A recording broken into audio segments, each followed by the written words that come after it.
Good morning, Bonnie McDonald Dixon here at Rainbow Acres in Los Angeles, California, originally started by the founder Howard Pollack. We're here to interview today Howard because we want to find out why he started Rainbow Acres and all the amazing things he's created here. His store has not only bulk foods, but he has an amazing deli. I ate there this morning. I know it's amazing. He's got vitamins, herbs, cosmetics. They have all sorts of treats. They have a produce department, gifts. One thing that's really interesting about Howard is he has created a place for people to come and feel comfortable to come and grab their natural food needs here. So let's go on in and meet with Howard. The start was in 1963 when I first got introduced to natural foods, and that came about through some friends who were vegetarian and raw fooders, and I ended up changing my whole lifestyle.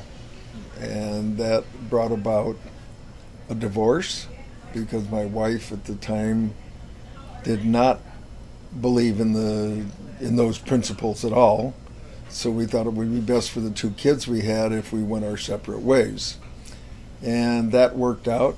I took care of them. She raised the kids. I provided the support.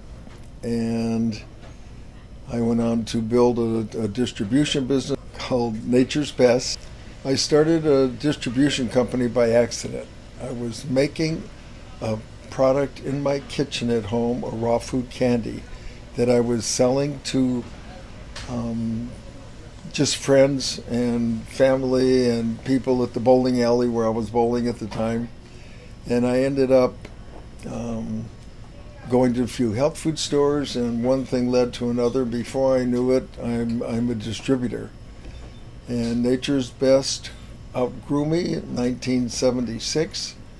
In 1972, I sold it to a conglomerate of stores, sold 80%, kept 20%, but that didn't last very long because it was hard working for somebody after being my own guy for several years.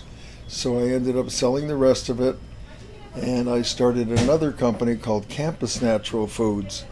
Because of a non-competition agreement, I ended up going to college campuses and setting up natural food sections in their bookstores. And that I called Campus Natural Foods. And I did that until 1977 when I sold it to one of my major suppliers who wanted a business for his adult children. And I just fooled around and did a little investing and a little buying and selling between that time, and it was actually 1980 when we started the store. The word has been out that it was 81, but I found some old paperwork that shows it was actually 1980.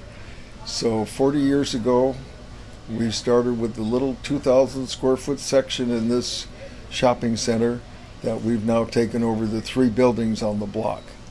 The only other business still available here is Van's Shoe Store, and they've been here longer than me.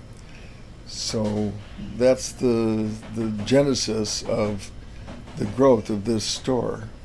And I attribute the growth to an amazing staff. I've had people working for many, many years. Doug has been my general manager for I think 38 or 39 of those years. We have Laura, who has been here over 30. My daughter Dana's been here doing the bookkeeping for seems like 1,000 years, but I'm sure it's only been about 35. And I have another daughter, Erin, who is a troubleshooter, is real good with taking care of problems. And then my son, Greg, is the liaison between my warehouse operation and here packaging all the Rainbow Acres products, of which we have about 400 now. And he stocks the shelves, he gets it packaged, he orders the product, and it's a real integrated situation now. All right, so I do have a 4,000 square foot commercial kitchen where we manufacture a lot of raw dehydrated products that we sell to other stores across the country. and we do private label packaging for other stores. Probably one of my oldest customers is Cheryl Hughes over at the whole Wheatery, and we have a great working relationship. We've traveled to trade shows all over the country, done a lot of things as a quasi partnership. We even have a bag that we combined our logos and did a bag that we buy overseas and sell, a reusable bag. Well, a lot of people know that I have a reputation for not being afraid to buy big quantities of things. And this store has sold some pretty amazing things in the past. We're probably the only health food store that sold refrigerators, that has sold luggage. We've sold giant footballs that were actually, our football helmets that were logoed and that were actually trash cans. And we also did a lot of office furniture. I once bought a truckload of filing cabinets and chairs and desks and things, and I have somebody in my warehouse that loves to put that stuff together, so it was all things that he assembled, and then we'd bring them in a little bit at a time, put them in a small space, and sell them a piece or two at a time. And that has always been a fun kind of the business. So I've always had a good time finding things and selling things. And then people come to me with the deals, and I'm not afraid to buy a few pallets of something, like some chips that are still have lots of shelf life to me, which would be 2 to 3 months, but to be in distribution, they need 9 to 12 months. So it's worked well for me.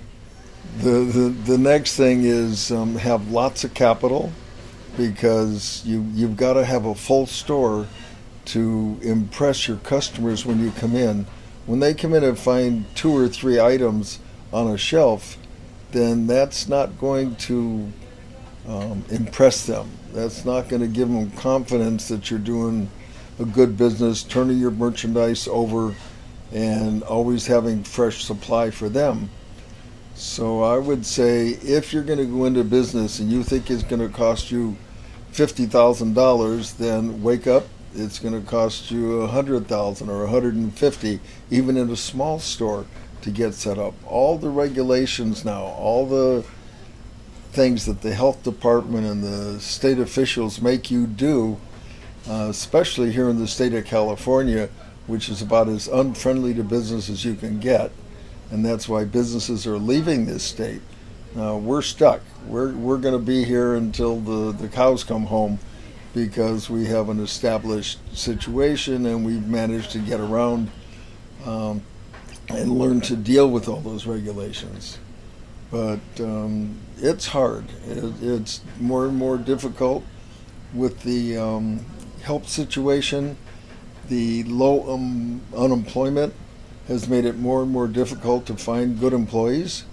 We've been very fortunate in that we do have a lot of good employees, and they work together as a team, and we're pretty happy with it.